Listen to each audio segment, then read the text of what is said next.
I don't like burying a team, and the season as a whole has been good. And that has to be said. We have to remember that. We have to sort of keep that in context in the back of our minds. We are still somehow second place. But if we're judging just that performance, just that 90 minutes, it was awful. And if that level continues, I just don't think we have a chance of doing anything in the playoffs. You know, we'll play 2 games, we'll lose both games, we'll be one and done. That wasn't anywhere near good enough. And it's nowhere near the standards that group set of themselves.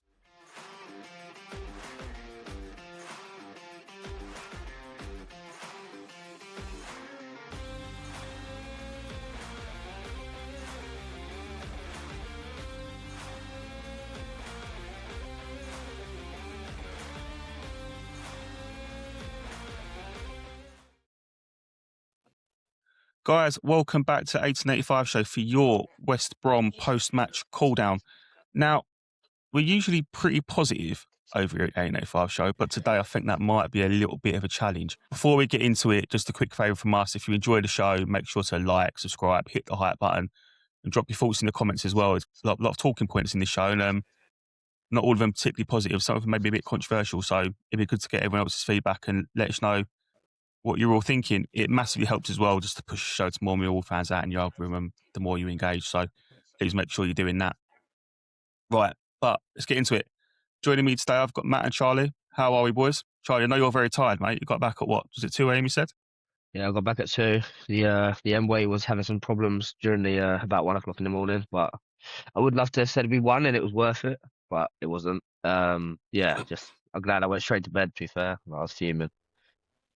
Matt, I know you was pretty angry last night, but you just said that you feel a bit better now. You went for a run in your part of your marathon training.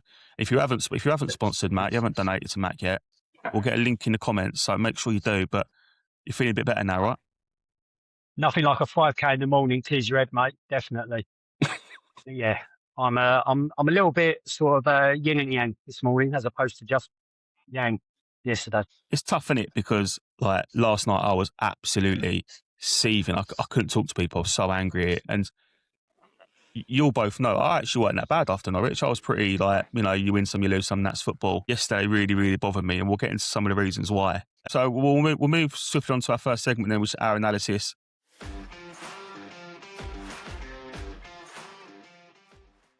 I said that at the top, it's difficult to watch that game in isolation and find much to be positive about, to be honest with you. We were poor across the pitch. We looked leggy, disjointed. We lacked commitment. We lacked passion, to be honest with you, and that's not a nice thing to level at a group of players. And it lacked urgency. You look at that second half performance, you wouldn't say we were the ones that were desperate for 3 points, would you?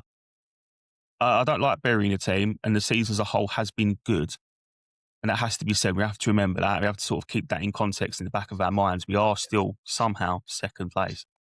But if we're judging just that performance, just that 90 minutes, it was awful. And if that level continues, I just don't think we have a chance of doing anything in the playoffs. We'll play 2 games, we'll lose both games, we'll be one and done. That wasn't anywhere near good enough. And it's nowhere near the standards that group set of themselves.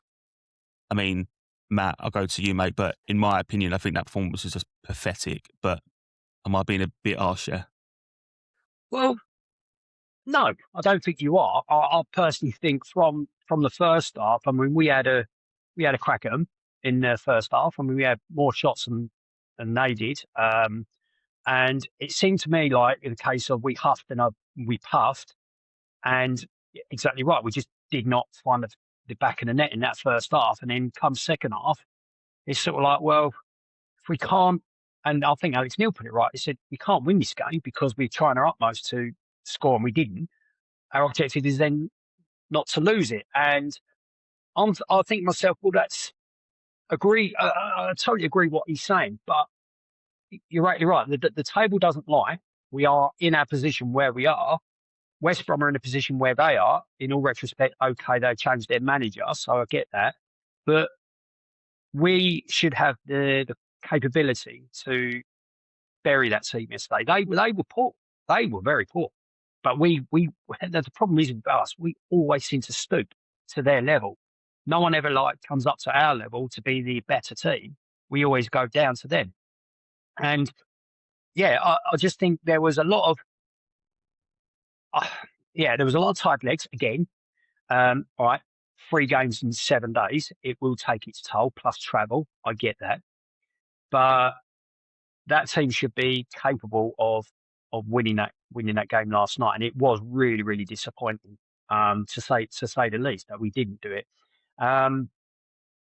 Even just looking at how we played and how sort of like the ball was transitioning around, there was too many. We were playing long ball. We was playing old school Millwall, which wouldn't be second in the league. Yeah. That'd be more like the 10th in the league sort of style football. And even when we did play to feet, the ball wasn't quick enough. It was all like, pass it to me, control, fuck the control up, control it again, then pass it. By that time, opposition players have come and closed you down. So yeah, it just looked, again, I said it at Norwich, I said we looked laboured, but last night was just a different circumstance. And if we did come up against a team that had a little bit more quality last night, we wouldn't have been coming home with a point. That's for certain.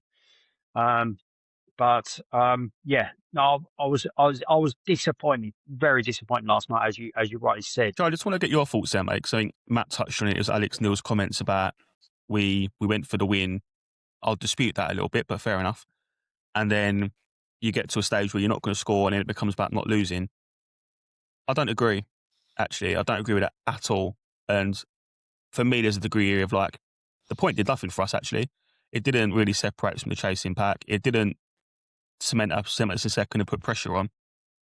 I would have rather he went just through the kitchen sink at it and we lost.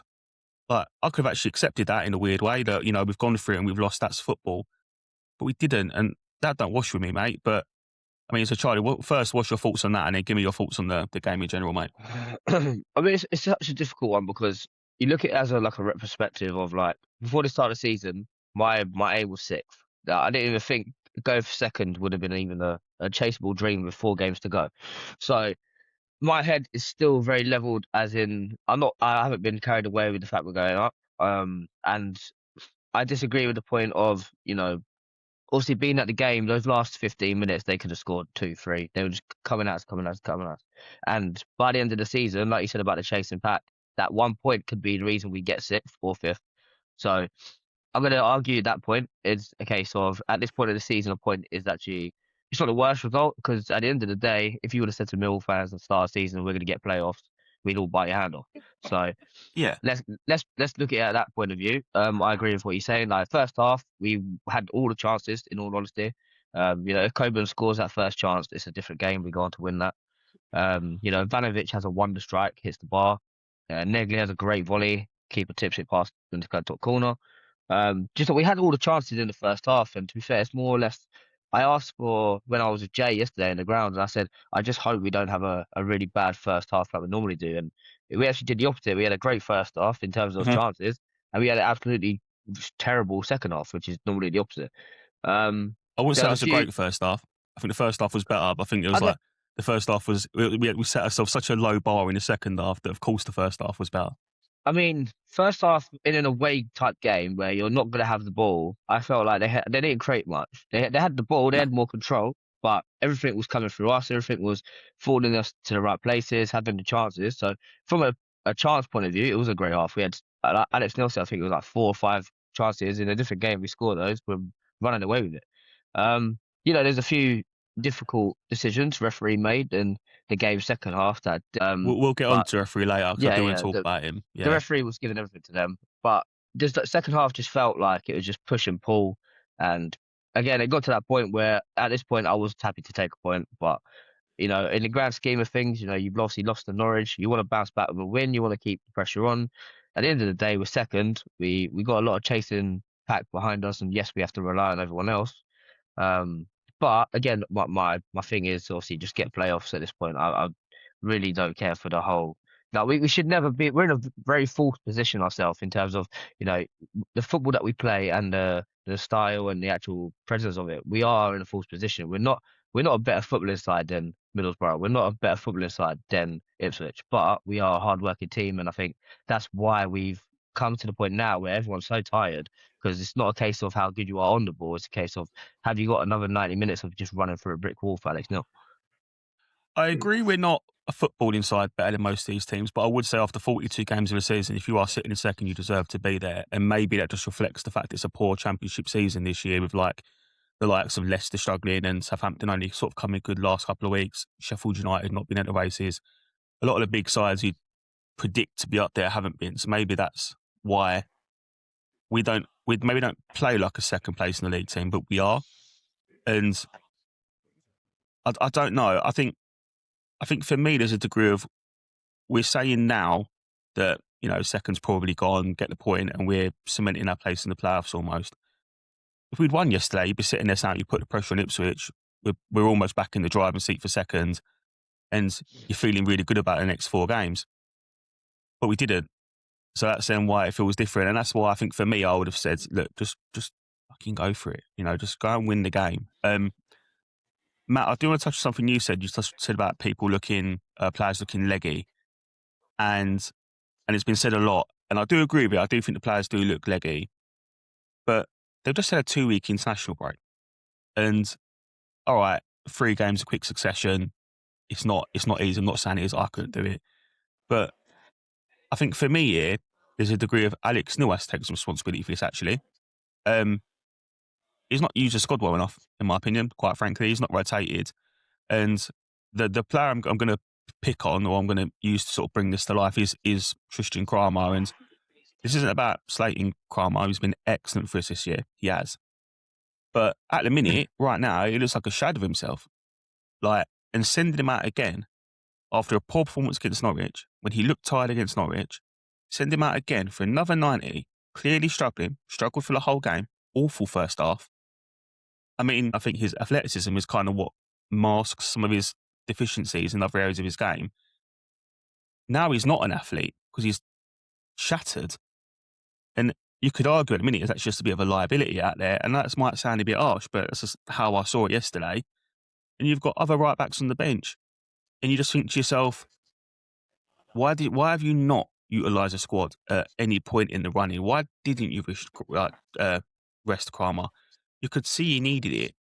So some of that doesn't really wash with me around the tiredness, because I think to myself, well, 1, you have had a break, and 2, if you're all tired, it's because you've all played too many minutes, and you've got to look at the manager and say you've got a hell of a lot right this season, but in that regard, last couple of weeks, I think you've got it wrong. I don't know what you two make of that. Yeah, let's not doubt about it. Christian Kramer is an amazing. He's a future Premier League defender, centre half, that is. And you're absolutely right. I mean, I noticed it I think even back from like the Portsmouth game, even probably even further along that, he started to struggle at the right back position. Defensively, he can block the crosses, which, you know, that's a standard defensive player do. But you have to look at it from the other side of the spectrum, where you've got to support your right wing, in this case, Aziz, and be that outlet for Aziz. Aziz will get doubled up, release it to the right back takes around. He can't beat the player. He's not a player that can beat their left back per se, or their left wing. I mean, I think you done it in a pre-match, didn't you? Isaac Price versus Kramer was one of your combinations. Now, don't get me wrong, Isaac Price is a good player, but he ain't better than Kramer in terms of attack versus defence. But he did have opportunities to beat him. But you're right, there is got to be an element of that you've got Danny McNamara on the bench, natural right back. Even you've got Ryan Leonard, not a natural right back, but he's a better right back, let's say, from doing the both jobs. So yeah, as I say, you're not picking him out. I mean, for me, Kramer has been Mr. Versatile. He's been every game. You know, he's been amazing. And if we look next season, is it Taylor and Kramer next season as your centre back pairing? The likelihood is yes. And that's, again, no disrespect to Cooper, but that is what we're probably looking for moving forward. But yeah, you do need to have you've got to have a bit of management. You've got to rip the plaster off sometimes and say, look, you need a break. Whether it be against West Brom, that, as I said, impose minimal-ish threat, then drop him, put him on the bench, give him a breather, let Leonard have a go, let McNamara have a go. I mean, them two right backs are not that bad. And to be fair, against No. the quality of West Brom, they were done a relatively decent job. Yeah.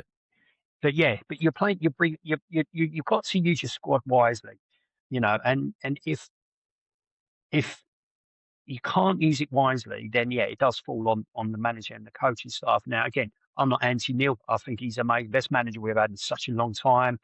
100%. Yeah. Sometimes you've got to understand, or have a realization that you just can't just bring them out of the cold and bring them in. Or if they played a certain amount of games in a position where they don't play, you've got to realize and look at it and go, right, I need to do something here. It may not be a popular choice. You've got to make those managerial choices for the better of the team. And playing players Mhm. out of position that are struggling is hindering that team. And Yeah. And so you're absolutely right there. Charlie, what's your thoughts, mate? Because I'm aware I've just pretty much slated Kramer and Alex Neil there, and it probably feels really harsh. And I think talking about Kramer specifically, I like Kramer. I think he's a really, really good player. I actually feel sorry for him in a minute, to be honest with you. So I think this isn't fair on him. And I think Alex Neil, to Matt's point, is a fantastic manager. And if we're going to praise him, we've got to be able to, I think you said it last week, you've got to be able to criticise people in equal measure, right, when it's the right time to do so. And I think for me, this is now the right time to sit there and say, Alex Neil, on this particular thing, you got it wrong. But what do you think of it, mate? I mean, I agree. I think there's a countless amount of players on that pitch yesterday that deserves a rest. Cooper hasn't had a chance to rest. Taylor's only rested due to injury. Sturge has also been in and out, obviously with Doughty. But again, Kramer's played every game this season. And it's a testament, one, to him, because obviously he's been at centre back, he's been at right back. But you could tell with Kramer, he is a centre back at the end of the day. He's very, very good at right back when he's playing against someone that just wants to run. Because again, he's an athlete, so he's built for that for a centre back. In the air, strong side to side. But when there's a player that wants to go inside, outside, he's not great at having to stand up. But he's used to obviously being the last line rather than the first line of defence. I'm not going to sit here and say he can't go forward because he's been unbelievable going forward for majority of the season. As I said, he just looks leggy. I think since he's come back and Taylor's come back in, the chemistry between him and Femi has been terrible. Yeah. The overlaps, the insight, it kind of reminded me of when Negley was on the right, and in the sense of like we just had no right hand side. It was just a case of when sometimes now it's like Femi doesn't want to track back. Femi just wants the ball to the wing. He's trying to do everything himself. There's no outlet for him on the outside, and when there is, it's always a misplaced pass, or Kramer's obviously running down the wing for like 40 yards and then just slaps it out. It's a difficult one. I think you look at it though, I feel, with Danny Mack and Leonard's not completely fit, so it's harsh to throw straight in and expect him to do the job. True. And with Danny's very good defensively, but offers absolutely nothing going forward. So it's a case of you're away from home. He probably thought if I tap this, we can get two, and then he probably had the thought of bringing Danny Mack on, having someone else on. But I feel like we made the wrong subs yesterday in general. I think Sacco is the only one that actually came on and done a job. And the funny thing, he done really well when he came on, Derek. But like bringing the likes of Joe Bryan on, like it just it's funny because we got obviously the Grand National. Mate, put the horse down. Just put him out. Like whether you put him down, man. He's gone. To confirm, we're not saying we should kill Joe Bryan. No, just his career. But like I would put. But if it was a case of Sturgis struggling, we've seen Danny Mack play left back and play well there. So why not bring him on before Joe Bryan? Do you know what I mean? But yeah, I think the subs were terrible. I think like we do need to rest. I think it's a case of, in my eyes, hopefully beat obviously Leicester.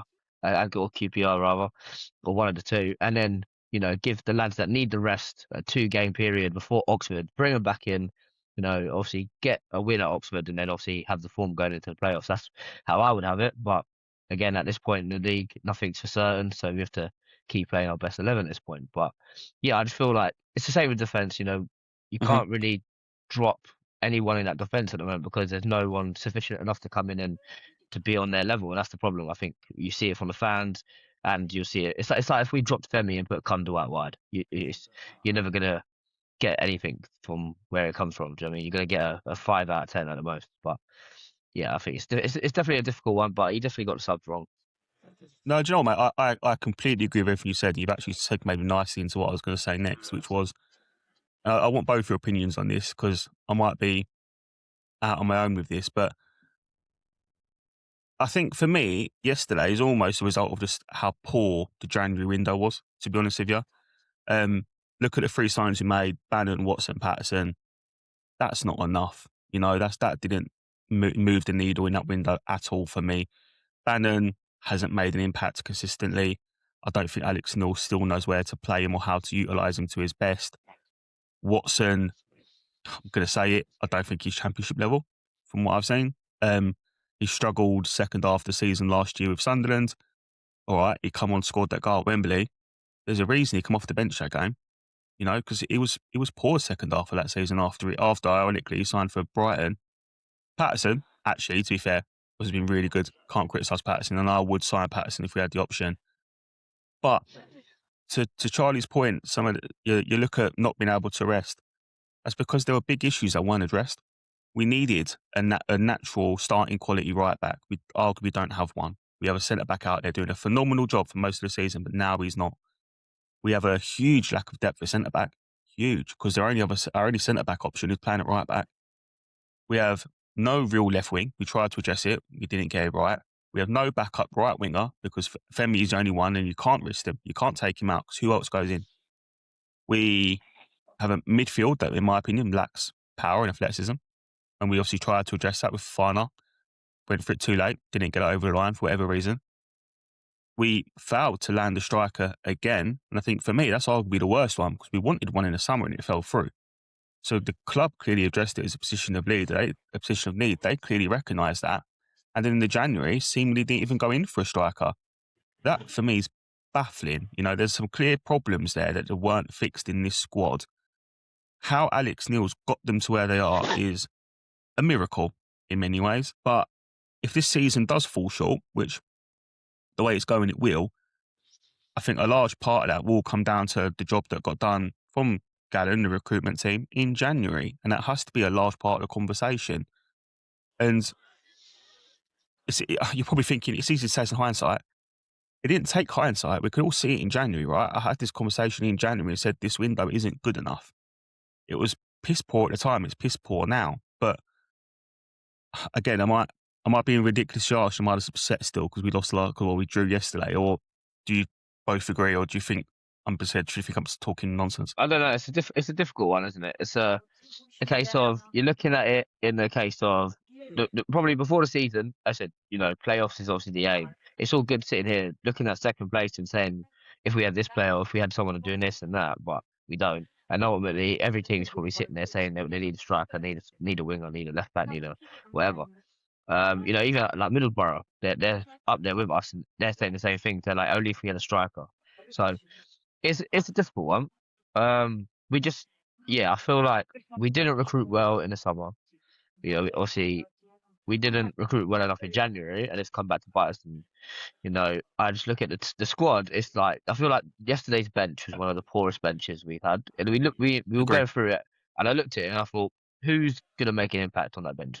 And the only person in my head from like just probably like a bias of wanting him to do well is obviously Bannon, but like there's no one on that bench who will come on and change the game for you because all of our best players week in week out start, and that's the problem. Now I don't obviously know what the recruitment kind of going forward is for next season in terms of like if they're looking to, you know, get rid of some players. But I actually spoke about it with Jay yesterday, and we was looking at the team and who we're going to sign in the summer and stuff. But I say it's such a difficult one because the actual 11 itself, it's hard to say that there's any position that actually needs like, outside of obviously right back, but who do you look to bring in that's going to, like, for example, you don't really want to replace Kramer, Taylor, Sturge, Femi, but obviously we're probably going to lose Femi. You have to replace him. But, you know, you're looking at the midfield is the only real positions in the team where you can go out and get a really, really top player that's going to walk into the team. It's and depth, isn't it? It's depth. Yeah. You like the top teams have 15, 16 starting quality players. Yeah.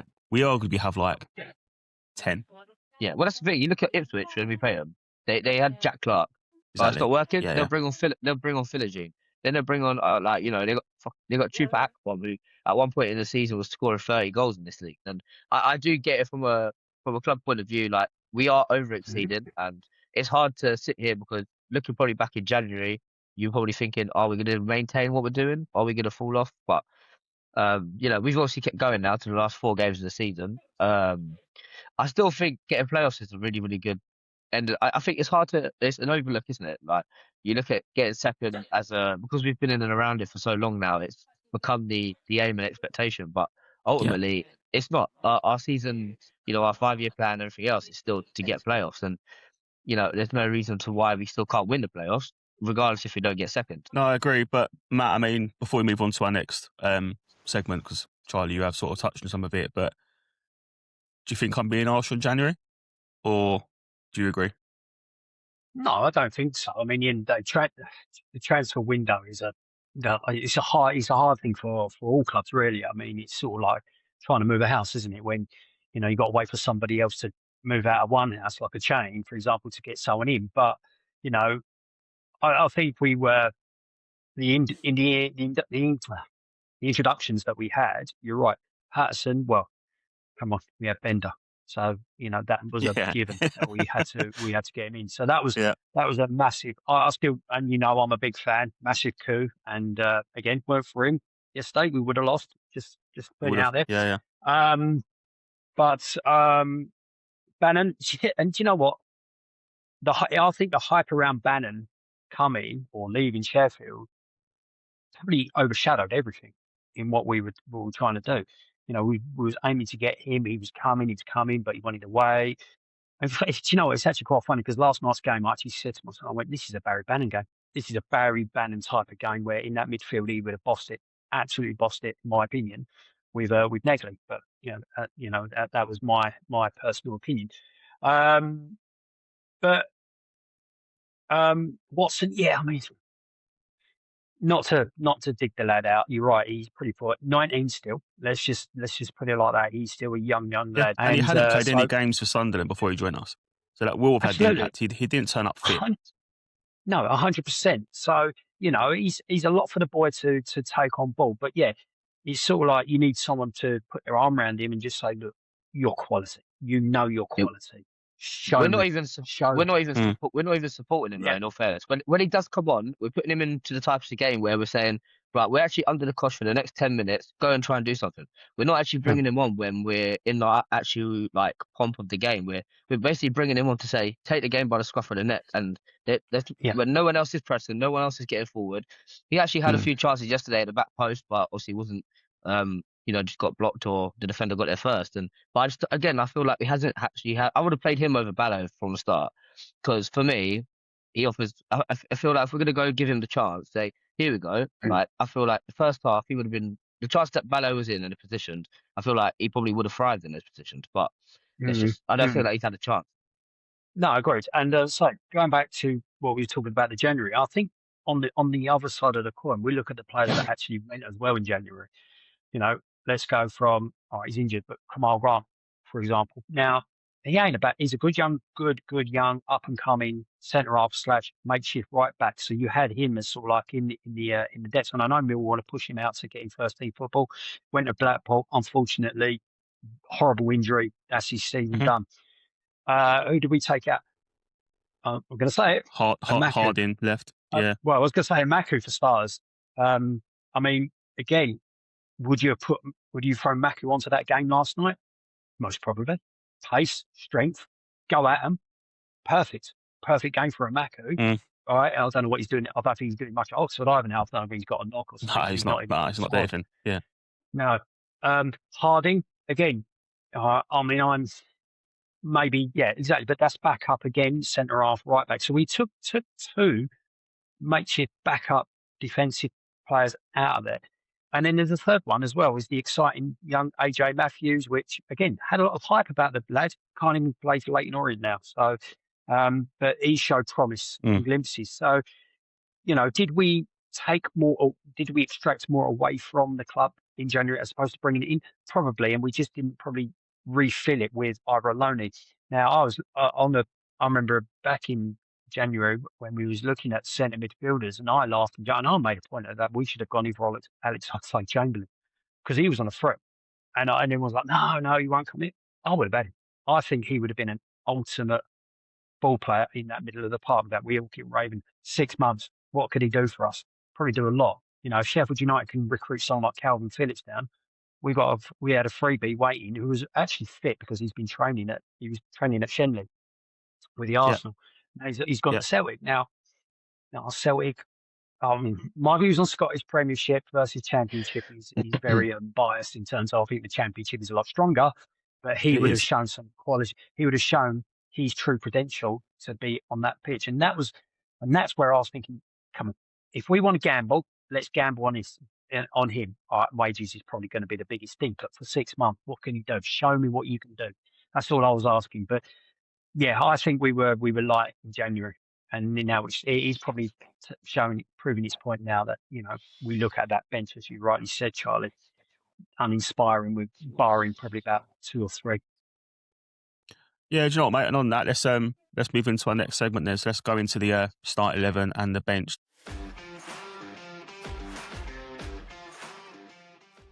So I'll run you through the team quickly, and I'll give you my thoughts, and then we'll get onto the bench after and some of the substitutions. Patson in goal. Kramer kept his position at right back. Taylor and Cooper at centre back, and Sturge left back. So an unchanged back five from the game against Norwich. In midfield, Barry Bannon come out the side. Negley come in to centre back from the left. He partnered Casper Denor. On the right, Femi Aziz, and on the left, Ballo, his first game since our away game at Coventry, which I believe was the 20th of January. Up top, Coburn and Ivanovic. Now, I have a few issues with this, and I'll take you through my thoughts first, and I'll give you my opinions. You've probably already realised I've got the arse about yesterday, and I'm going to moan about absolutely everything. First, I mean, Kramer, we touched on it. I won't go through it again, so I don't want to bury the geezer. It's not about that. He looked tired before kick-off, which is why in my pre-match I wanted him rested. The game played out, and I was probably proven right, I think it's fair to say, although I am biased. Second, I think the midfield balance, once again, was just wrong. You could see against Norwich, we needed more strength, needed more physicality, needed more control. We missed Billy Mitchell. Taking Bannon out and putting Negley centrally, I mean, I actually thought Negley played quite well, to be honest with you. I think it's arguably our best player, but that's not what the game needed. That's not what we needed. We needed more presence. Well, you're not going to get that from Negley, are you? I mean, he'll run about, but he's not imposing. Just play Derek. I mean, Charlie said it. He come on. He played well. Play Derek. Give yourself some legs. Give yourself half a chance. Then Ballo. Now, like Charlie said, I don't hate the inclusion, but I think for me, this kind of just highlights my point around the squad management, because I mean, since his last game against Coventry, he's played 19 minutes of football, which, what are you doing? You can't play someone for 19 minutes across 3 months and then go, right, in you go, mate, you're starting again. I mean, that's Holloway roulette, isn't it? That is Ian Holloway's style management of just chucking players in, hoping something sticks. And I get that it was to free Negley up and get him central. He didn't need to. I mean, Charlie, I'll hand over to you, mate, but what did you make of that start 11? I said, we'll talk about the subs bit in a minute, because there is a separate point there. I mean, on face value, I thought it was quite. Again, it's a difficult one because every week it's the same 11, pretty much minus 1 or 2, and it's going to be our strongest 11. So you're looking at, you can never really be upset with the 11. And as I said, the first half pretty much showed that. I feel like we were the better team, we had the better chances. I just think over the course of the game, it proved to be the wrong probably selection, or at least the subs came in at the wrong time. But as you said, like I think pretty much you looked at the game and where we lost it, or in a sense of why we didn't win it. They had a geezer in midfield who was just running the show, pretty much. He was like a Yaya Toure type player in there. He was just picking up every second ball, picking up every single thing, taking everyone on, just driving past people with pure strength. Like there was no technical ability to the geezer at all. But what he did have was, it was just a lump, and he just controlled the ball in that midfield and allowed is it Mowat, I think, to basically just kind of do. Yeah. He allowed him to basically do the job we thought Negley is meant to be doing, in basically just going forward and being that kind of 10 from the centre mid. But the guy you're thinking of is Diakite as well. That was the centre mid. Yeah, he was, but he was unreal. It was just, in sense of, like I said, there was no technical ability. He couldn't ping the pass or anything, but what he was doing was winning every header, winning every single thing. I mean, I'm not being funny. It's not hard to win a header against Negley and Denor, but again, even just winning the same against Norwich, we just weren't winning second balls. If we were, it was apparently a foul for breathing down the opponent's neck or something. But we just lost it from the midfield. I don't think there was much wrong with the 11 itself. Again, Ballo looked sharp within the first 10, 15, and then for some reason decided he wanted to play centre mid, and then was just never on the wing at all. I think he let Sturge down a lot. Sturge got into some good positions and then looked down the wing, and Ballo was somehow hugging Denor. But I think it clearly comes from. I feel that's what Alex Neil wants, because apparently he had a great half. That's what Alex Neil said. He said he felt like Ballo had a really good half. And to be fair, you see it with Negley as well. Sometimes he'll start a wing, come inside. I feel like Aziz is the only player that will hug the touchline. It's difficult. But from an 11 point of view, I don't think there was much wrong with it. Subs is we just haven't got the subs to change the game, really. I think my issue with start 11 was just the ones I went through, really. I think I would have dropped Crammer. Again, it might sound harsh, but I would have put Lenny or Danny out there. I would have had Derek in midfield. I would have had Negley out on the left. And I think if you made them 3 changes, I think straight away you look like a much better side. And I think the biggest issue was we just looked so disjointed in that first half. Disjointed.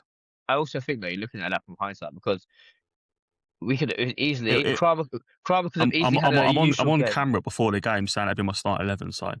No, I hear it, but I was saying from a point of view of what we get from Kramer. Sometimes he can have a goal or 2 assists and then no one's sitting there saying, "Oh, he should have been dropped."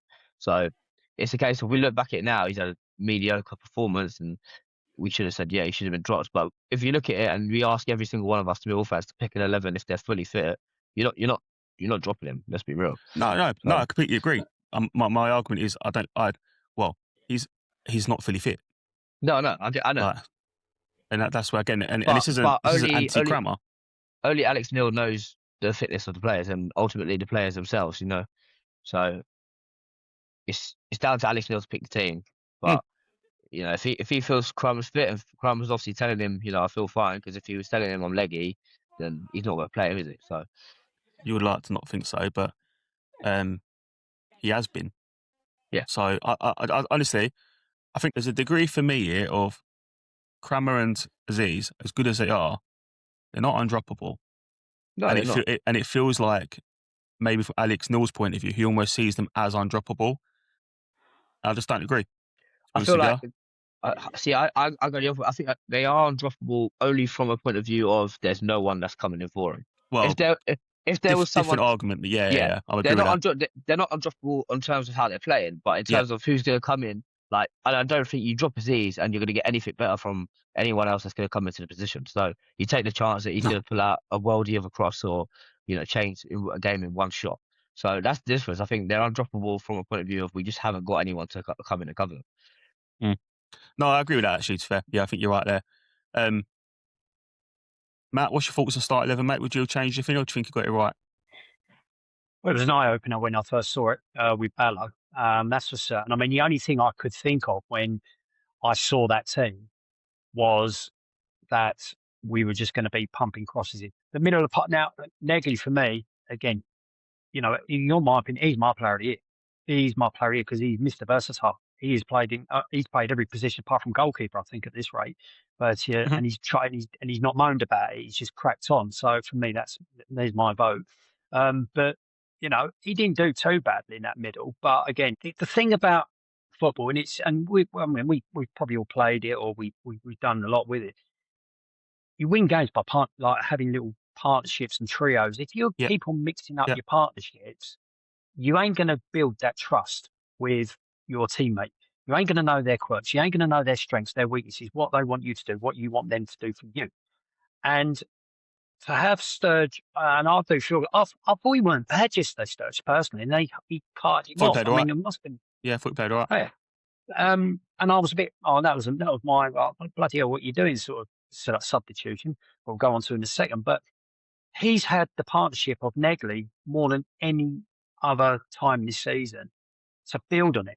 The goal from Ipswich playing down the left with Sturge, Negley, bang, Coburn, perfect combo. So, as I said, when I first saw it, I just think I didn't understand that one. And to say, right, so Negley could play out the left, he could still whip a good ball in for Serb or Coburn to put that in. That frees up the middle. Now you're right. Billy Mitchell is a miss.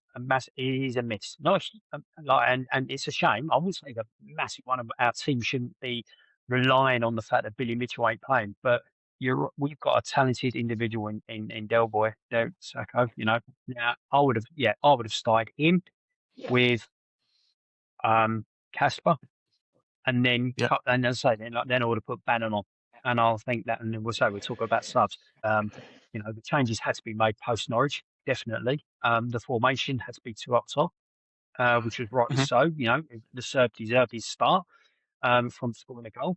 It was definitely an eye opener on the left hand side. I'm going to ask a question now. Don't answer me yet. I'll come back to the end of the show. It's more one for the comments.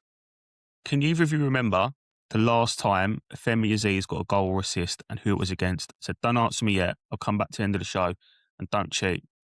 But we'll move on to the subs then. And the first player I'll talk about actually is someone that didn't come on, because I touched it earlier about Holiday Roulette. And I want to get your thoughts on Luke Hundle. Started against Ipswich. He got 1 minute against Borough. He then started against Norwich. Didn't come on at all yesterday. I mean, he's supposedly an attacking player. He's a number 10. He's had a good impact off the bench, actually, and got goals for us. Yet he didn't get a single minute in a game that we needed to win. I cannot get my head around that, and I cannot get my head around that whole process of starting, doesn't touch the pitch at all, starts again, doesn't touch the pitch at all. Doesn't make any sense. No. Yeah, no, it's difficult. I was actually going to jump in at some point. Matt was talking, but I think we're kind of secluded to this situation now where we're so used to the fact now that one striker formation doesn't work, and we saw it last night. Once Coburn came off, we lost every single ounce of attacking ability. Yeah.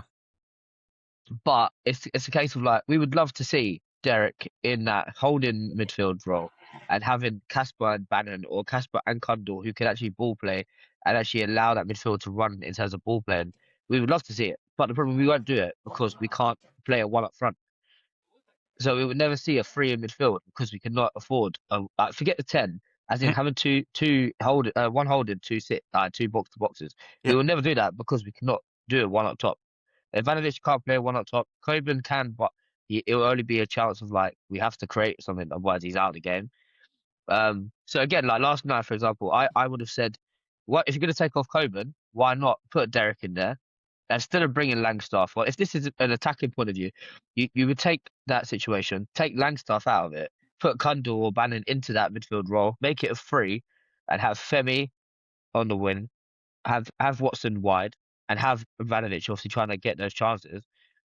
It's a strange one with Kundal because, as I said, it's hard to say that he's not good enough or he hasn't had the chances because, one, he doesn't get played in his position. He always, when he does play, he gets played as in the two, where one, again, there's no physical presence of the lad, and two, we don't control games. So him being that ball player is not great because we don't play with the ball in the middle. We just punt it forward and play off the second balls. So I feel bad for him. I do like Kundal. Just it has to either be, as you said, like a late substitution where we're pressing and he's come on into that middle where we are going for the win, or you got to play a free and you've got to take that chance that the one striker works, because you can't keep playing him out of position and then saying he's not good enough. Because Matt, what's your thoughts, mate? 'Cause I don't even think he's not been good enough. I think he did have an impact. He was playing well. And now he's in the side, out the side. Again, you mentioned it about partnerships and combinations and that routine of knowing where someone's going to be and knowing how someone wants to receive the ball and all that sort of stuff. You can't get that when you're in the side, out the side. It doesn't work like that. Do you know what I mean? I just think you're not helping him. No, he had a good start of the season, and then he had that injury. Yeah. Honestly, and when he had that injury, that's when he hurt it. But just going back on what you just point out, Charlie, this one up top. Now, I've always been a big fan of the two, which I am. But you could play the one if you've got the creativity behind you that can help you join that fold. But yeah, it just I mean, personally, you play one up top and you can have 3, even 4 creative players that can help support that one lone striker. Kundal would have been one of them. Aziz is definitely one of them. Negley, one of them. Now, Negley, Ivanovic do have they have got a good little partnership. And then you can have someone on the left-hand side, Watson or even Bannon. Put Bannon and Negley on the left. So if you had 4 behind the one creating, but one of those 4 was also not just creative, but can obviously drop back into a central midfield role on the defence, then I personally think it can work. I just feel with Kundal, again, something's fundamentally not right. Because like you said, you came off the bench against Middlesbrough. You would have played the game against Norwich. Wasn't his best game. Got hooked after 45 minutes. Yesterday, again, energy, bring him in. Not someone of a Langstar who is literally all he's going to do is run around. Honestly, all he does is run around. I just don't see, and don't get me wrong, he's a good player, but not if you're second in the Championship type good player. He's not a Championship player, mate. Say it right. He's not a Championship footballer. Well, maybe, yeah, okay. Let's put that's I think more lower level Championship, but again, you're second in the league. You're not to that level. And I would have put, as I said, I would have brought Kundal on. I would have brought Bannon on a hell of a lot more earlier. And it was the subs were very, very uninspiring. Really was. And as I say, I don't know why Coburn came off after 65 minutes. He didn't look knackered. I mean, precautionary. I think Alex Neil said precautionary. I believe he did look knackered. I can't lie.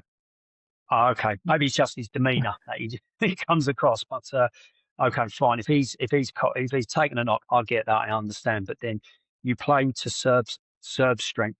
Then you say, right, what does Ivanovic need? He needs service. So where's the service coming from? It's going to come from Negley, left. It's going to come from Aziz, right. It's got to come from the middle, Kundal. It's going to come from the middle again, Bannon. I mean, you know what Bannon's service is like. He's formidable. That's what I said yesterday. It's a Barry Bannon game yesterday. And, but yeah, unfortunately, it was just not inspiring. Oh, let's just take Zach Sturge off and stick Joe Bryan. Well, yeah, let's talk about the subs then. So, I mean, the ones that we'll talk about the boys that did come on. Brian come on for Zach Sturge. Tommy Watson come on for Tiana Ballo. Langstaff come on for Coburn. Derek come on for Casper Denor. Danny McNamara then come on for Joe Bryan. Less said about that. I think the better. I mean, it was a head injury, to be fair to the guys. It's not. I mean, he was pouring with blood. The only positive there is because it's a concussion shot, he can't play next game. I mean, and hopefully he's okay. Of course. And then obviously, you're alone on that one, mate. I think I am, yeah. But mate, I'm going to wish him well anyway. And then the most baffling one, I think, and almost to a degree a bit insulting, Barry Bannon come on for 3 minutes of football.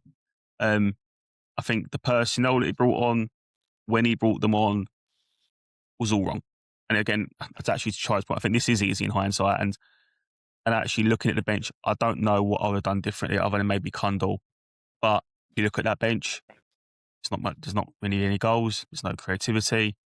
There's not actually much quality. I think to Matt's point, there's a lot of runners on that bench. There's a lot of energy, but not a lot of output. And yeah, it weren't particularly inspiring. But I mean, boys, what did you make of it? Charlie, I'll go to you first, mate. Yeah, I mean, we've already touched on this. The subs were all wrong. Yeah. You know, I think Watson for Ballo, I don't think there's anything wrong with that. I think you're just taking one winger off for another. And as I said, I think Watson obviously had the back post header, which got cleared just before he headed it, which could have been a goal. He looked a bit lively when he had the ball. Yeah, it's a difficult one. You're bringing Barry Bannon on with 3 minutes to go. He's not gonna do anything on, especially out wide. You know, he's not got the legs. You want him in that middle. You want him to pick a pass that's gonna, decisive through ball or something like a reverse pass out wide or something. Again, let's not touch on Joe Bryan because that was just a useless sub. In his defence, he weren't on the pitch long enough to do anything, actually, was he? Do you know what I mean? I know we like to criticise him and everyone likes to get on him, but he was only on the pitch for, 10 minutes, if that? I actually think it probably done us a favour of him going off, if I'm honest with you. Because we saw it at Norwich. Pace, he ain't got no legs. So, and down that wing, they had Josh Maja, and obviously they had the other geezer up front. They were just running down that left wing with Malumbi as well. So I feel like with Danny Mack coming on, it actually helped us defensively. Derek coming on did well. I think he's the only one Yeah. that can walk away from the bench and actually, even to the point where I think he should be saying like, "Why am I not starting in this midfield?" But I completely again, agree, mate. I completely agree. because we haven't got the I feel like the right formation for him in that midfield, Neil's going to overlook the fact he'd rather have someone in there that's more, how can I word it, like someone more like a Kundal who's going to offer you a little bit more on the ball, rather than someone that's actually going to clear up that midfield, which is probably what we need more than anything else. But I feel like, as you said, what else could you have done? Because there isn't one player on that bench who has it in. Okay, outside of Barry Bannon having a moment which we know he can, but there's not one player that's going to take that game by the scruff of the neck and drag the rest of the players up. Maybe Luke Kundal. No, I don't. You could argue. I'd say Kundal's probably in that same bracket of if a chance fell to him, maybe, but he's not going to change the game. But do you think he would have had? So it's all, again, this is all hindsight now, but I'll ask both of you this, like just a quick yes or no answer. Do you think that Kundal coming on for Coburn instead of Langstaff and putting him in the 10 would have had more of an impact than what Langstaff did? Not at that point in the game. I feel in the point of the game where he made the subs, we were already under the cosh. Okay. What about you, Matt? I would have said, yeah. I would have said, yeah. I think if you make that bold call, and we've seen that in his past games, especially at Hull, you roll that dice and, it comes up double sixes, you're laughing. And like you put him on, it does go into sort of like the thought process of the opposition team. Okay, well, they brought them up. Automatically thinking, well, they're going for it. Now, would a team like West Brom, who are arguably struggling, it's clear relegation, seen a team like Millwall, second in the league or third, fourth in the league, put on an attacking player, their thought process, in my opinion, would have been, right, let's try it. Right, we've had our little go. We're at home, yes, but let's sort of make sure we don't ruin what we've achieved so far, which was holding Millwall at bay. So that's, like you say, I think we could have rolled the dice for Kundal. I feel like I do agree. I think Kundal would have brought that kind of edge. To actually the two chances I think we did have late in the second half, which referee is that fault for both of these, but like both of those chances did come from Langstaff actually coming short, dragging one centre back out. And then I think all we've done is just punted it in behind. Ivanovic has obviously run onto both of them. There was one, I was in the away end, I couldn't see how close it was. The one where he kind of bundled him through the middle, and then he could have had a shot, and then I think he ends up passing it wide. But from the away end, obviously, it always looks closer because you can't see how close it is to the goal. It was a half chance at best.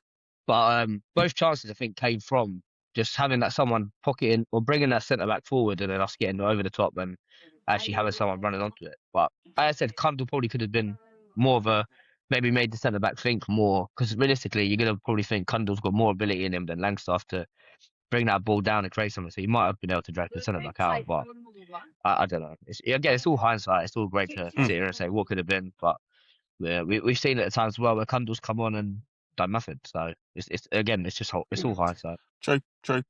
Right, we'll move on to our next segment then, which is the key moments of the game.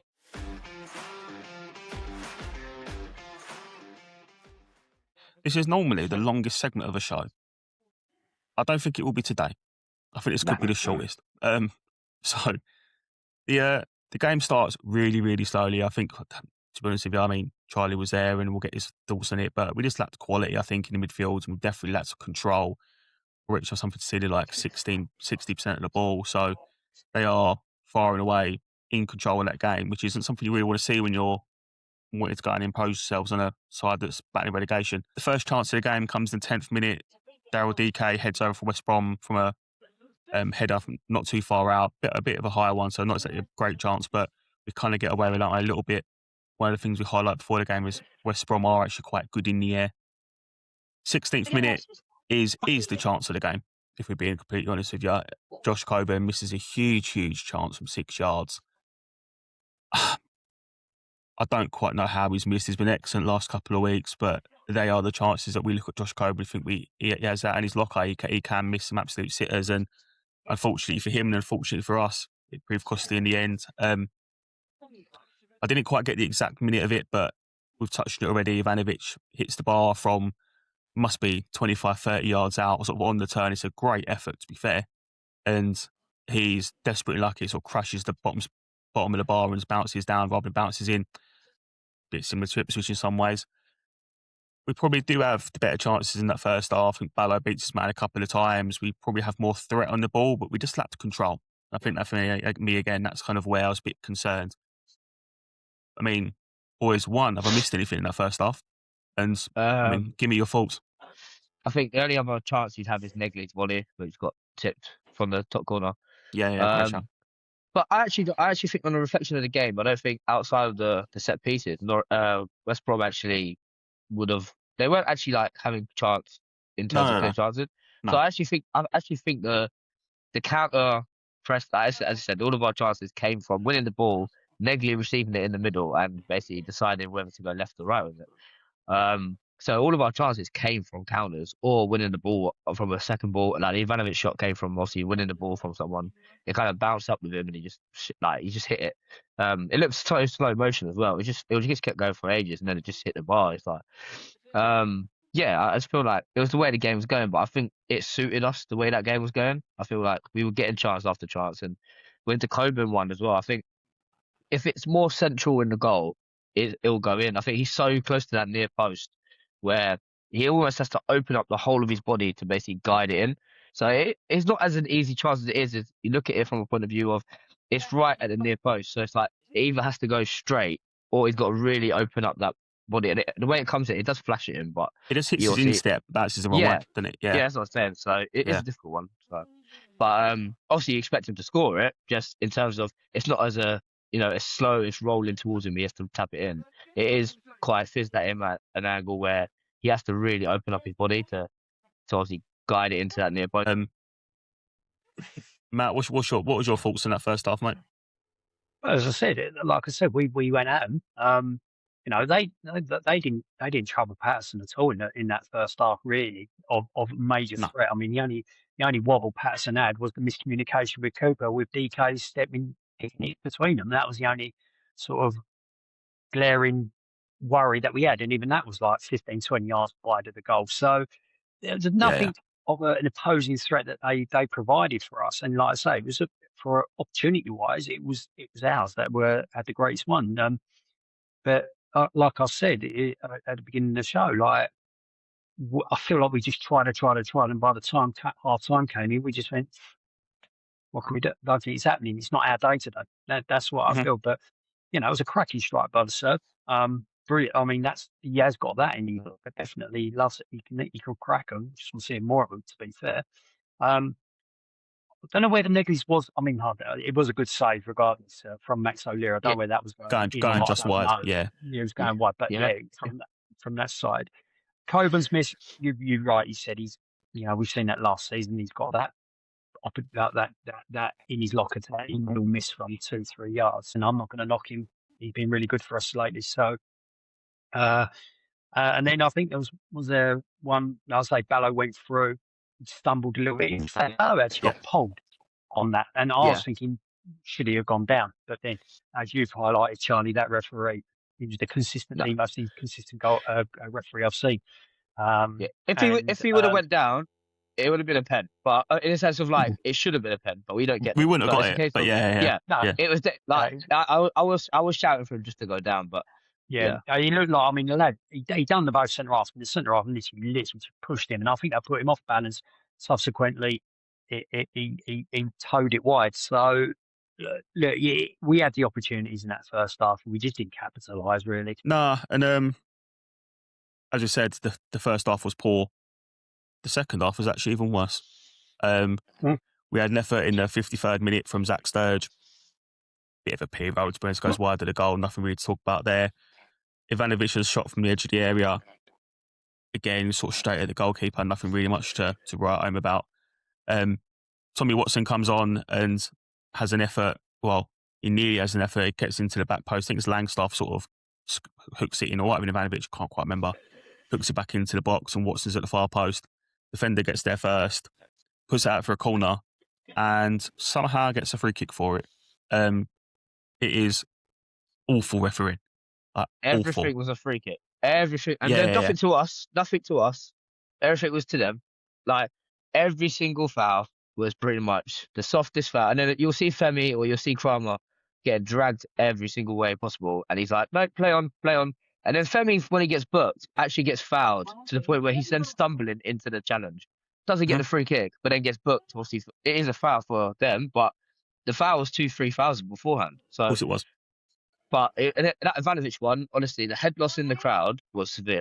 How have you hooked the ball to the corner flag? The centre backs run across you, took you out. The keeper's obviously not going to get there. Ivanovic would have got there first. I don't understand how that's a booking to Ivanovic. I don't understand that. The referee was terrible, mate. He put his hand. You look at the replay. There was an Ivanovic hand on the face, but mate, it was literally a brush. Yeah. It's not. Yeah. Yeah, but the thing is, Ivanovic is running to the ball. The centre back's running to Ivanovic. Yeah. It's not even. It's not even a case of the players playing the ball. Like, it's obstruction. Yeah. I get it if they were right next to the ball and they're both going for it, and it's Ivanovic is coming from behind or he's over too strong. But there's no even attempt to play the ball by the centre back. No, the thing is, for me, I think it was a terrible game of football, and I think the ref was a large part of why. He weren't the reason why we were so poor. He wasn't the right reason why we were crap. That was all on us. But I mean, I just think he gave West Brom everything, and I think they played him to an absolute T. They knew what they were getting. They knew that if they went down, they would get it, and he bought it every single time. If you want a stat for it, we gave up 22 fouls in the end. I mean, Coburn, Ivanovic in particular, I think in the first half, in particular, Jesus Christ, they were getting dragged all over the place. He missed them. He missed every single one of them. West Brom gave 6 fouls away. We gave up 22. They had 1 yellow card. We had 2 yellow cards. If we were that much dirtier than them, if we were that physical, if we were that aggressive, if we were that, if we actually gave up that many fouls, why did we only have 2 yellow cards?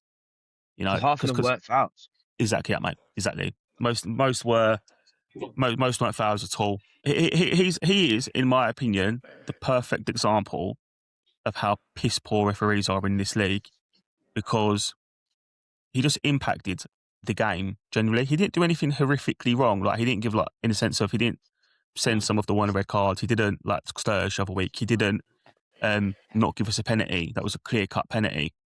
But he systematically throughout the course of the game just stopped us being able to press. Just stopped us being able to get stuck in. And yeah, he was really poor. Really, really poor.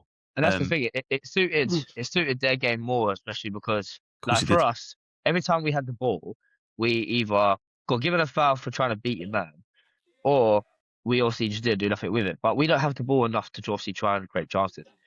You can't win the ball back because everything's foul. And for West Brom, they had the ball anyway, so getting fouled for them, it was just a restart. They weren't losing the ball, so it was just a joke. The referee, as you said, there wasn't a decision that impacted the game, but he definitely swung the game in favour of West Brom in a sense of it allowed their game plan to work more than ours. 100%. Well, this is my sorry. This is now I'm one for I really, really don't want to pinpoint a referee. That's the reason why we've lost or the reason why we've drawn. I'm one of these ones where it's the team, not the ref. But what annoys me more than anything about just the Championship is the level of inconsistencies we have with match officials in this league. Yeah. You go back to him last night. I mean, I put on that group chat. I always like to know who the referee is so that I can get an understanding. I've never heard of this lad before. Okay, he did the Coventry home when we got battered, and the Sheffield United where we got a result, which I wasn't there. But you compare that to the one we had for Norwich Allison, which again, I don't think he's that brilliant, but he let a lot go in correlation to what the Lewis Hall did. Or was it Smith? Lewis Smith did. And I'm just thinking, which bloody manual, referee manual, are you both working to? Because at the end of the day, you're literally on the cusp you're a championship referee. You're on the cusp of potentially being in the top league as a referee, but you're not consistent enough, and it absolutely annoys the hell out of me. And you're right. I mean, all right, we get that. If hindsight, if we do go up and it's going to be, VAR and stuff like that, but we're expecting players to go down like a sack of shit every 5 minutes by fighting on them. But it just, you can't gauge what type of game you're going to have because you just don't know which way that referee is going to be. Yeah. And, we've had some right for us, but then we've had some really, really good match officiating, which I'll do it. But it's just the championship is so inconsistent purely on match officiating. And he was poor last night. He was very poor. No, mate, I thought it was weak. And I think your observation is an interesting one about the consistency from officials to official, like week on week. The irony is, mate, we saw a referee last night that wasn't even consistent in himself. No. He'd give one foul one way, and then when we're then getting the same sort of level of contact, he's waving play on. And you think, well, you've given that foul to then 5, 6, 7, 8 times. Yeah, Coburn, he's got, this guy's got his shirt, he's dragged him to the floor. Don't want to know, not interested. And There was one with I don't know. Coburn when he ran towards the corner flag with the ball, but his shirt is literally at the other corner flag. Like the guy is literally running alongside him, dragging him. The referee's still doing this. He's saying, no, play on. And then a minute later, Coburn pulls it back to Negley. I think Negley does a turn, it doesn't work. So then obviously he does something. Exactly the same, gets fouled. And I was like, so it's not a foul on Coburn with the lino right there as well. But it's a foul on Negley for the same thing. It's a joke. It's a joke. Yeah, I mean, there's a stat, I'm assuming it's still true, but Millwall have given away the most amount of fouls in the league. And I think yesterday is a perfect example of you sit there and think to yourself, yeah, of course we have. If that's the sort of shit we've got to contend with week on week, of course you've given away the most amount of fouls. Because to Charlie's point, I reckon max half of them were actually fouls. I bet if you're a betting man, I swear every week from now on, I'm going to put a tenner on Coburn 2+ fouls because every week he's giving away 3, 4, 5 just for being there. Even he's getting thrown to the floor, it'd be a foul to them. So at this point, I was just start throwing a tenner on him doing like 3, 4 fouls. You pay off my season ticket. All right. But we'll get back onto the final bits of the match, the key moments of the game. Then, so nothing really happens to be honest with you after that. Watson chance, it's just constant free kick after free kick. The game is very disjointed and it's just there's no real rhythm to it. The first real chance after that actually comes to West Brom in the 83rd minute. It falls to Jason Malombi, I think just inside the 6-yard box.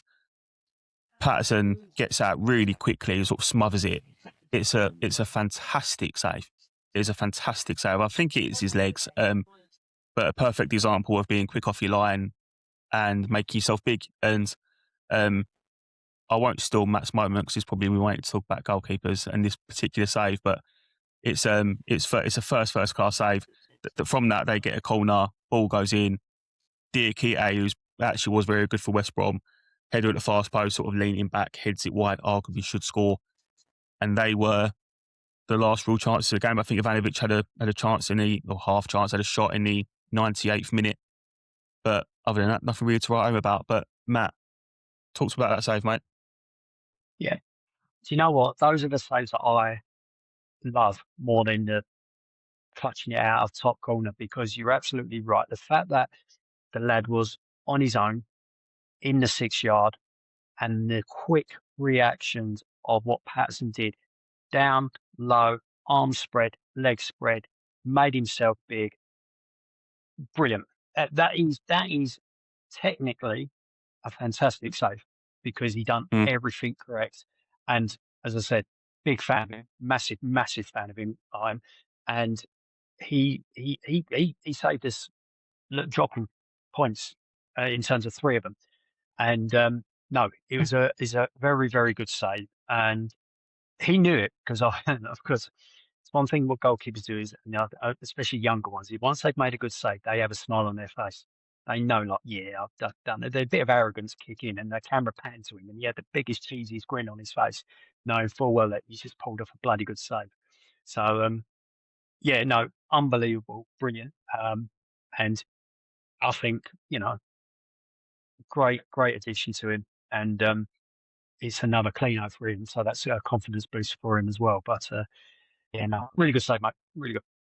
But he had Boys, nothing would else you? really. I mean, he had No. nothing major else to do. But that's another thing about goalkeepers is if you don't have anything to do to that extent in a game, and then you've got that literally the 1-2 seconds of madness, or call it 1-2 seconds of you've got to pull out a save. It's so difficult because the goalies would be most, younger ones especially and inexperienced will switch off because they think, right, well, I trust my defenders, and they'd be like, oh shit, what have I do? Him on the other end, no, tremendous, absolutely switched on, and it was a really good save. Right, so we'll move on to our last segment then, which is the man of the match.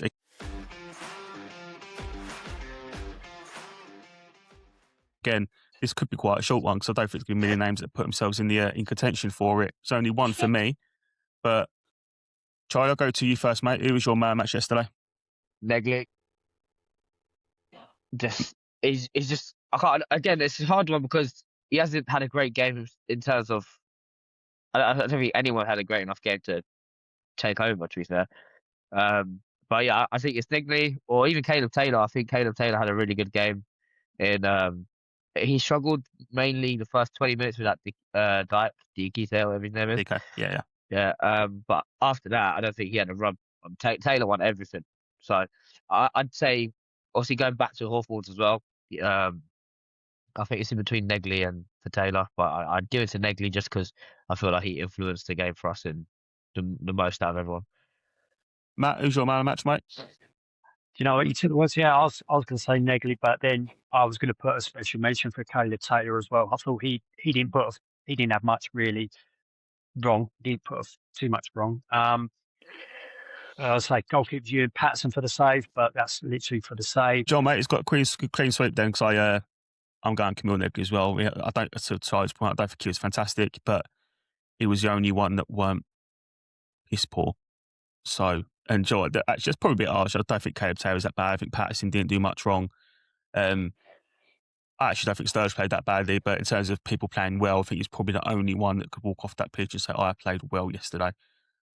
So, Camille Negley is your 1885 show man of the match. Just as one final thought for me, boys, and I'll hand over to you, but the last thing that I sort of want to say on yesterday is I think whatever's going on at Millwall at the minute, sort of mentally, whatever's creeped into the side since Borough, they've got to fix it, and they've got to fix it quickly because we ain't got many games left this season, whether it's going for second, getting playoffs, whatever. You know, you're talking max 6-7 games here.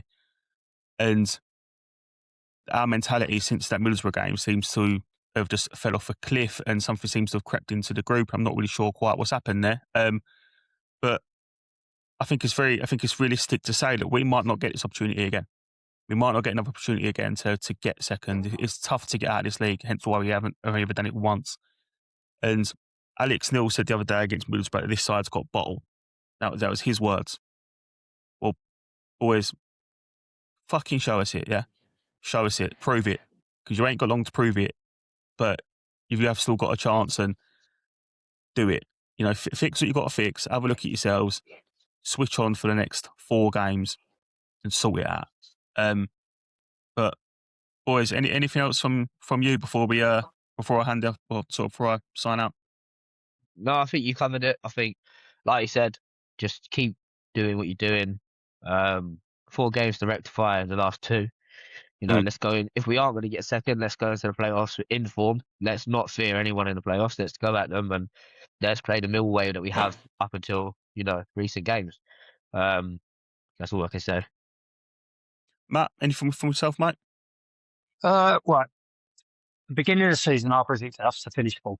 Okay, because I'm quite pleased with that prediction so far. You know, I should have put probably a couple of bob on it, which I won't. Well, I didn't anyway. And the reason behind what I said about that position was because of the players that we had at the time that were on our books. We have players in the squad that are historically winners in terms of getting out of this league.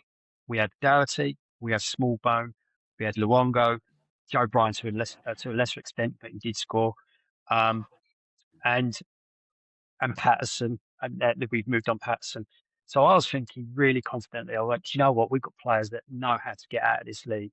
Unfortunately, one way or another, the majority of them are not in the squad through injuries. Mhm. And therefore, it is up to the current players.